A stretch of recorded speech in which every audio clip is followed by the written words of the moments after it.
అప్పుడు లాజరు చనిపోయి 4 దినములాయెను.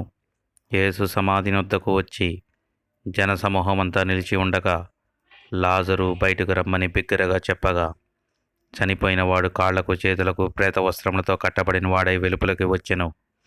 ఈ కార్యమును చూచిన యూదులలో అనేకులు ఆయన యందు విశ్వసించిరి. వారిలో కొందరు పరిసయ్యుల యొద్దకు వెళ్ళి యేసు చేసిన కార్యమును వారితో చెప్పెను. అప్పుడు ప్రధాన యాజకులు మహాసభను సమకూర్చి, మనమేమి చేయుచున్నాము? ఈ మనుషుడు అనేకమైన సూచక్రియలు చేయుచున్నాడు. మనం ఇలాగు చూచుచూ ఊరకుండిన ఎడల అందరూ ఆయన యందు విశ్వసించి ఆయన బోధలు పాటించెదరు. కుడి చెంప కొడితే ఎడమ చెంప చూపించమని, మైలు దూరం రమ్మని బలవంతం చేస్తే 2 మైళ్ళు వెళ్ళమని, అప్పు అడుగు వారికి నీ ముఖం తిప్పివేయొద్దని, శత్రువులను ప్రేమించమని ఆయన చెప్పే మాటలు విశ్వసిస్తే ఒకరోజు రోమీయులు వచ్చి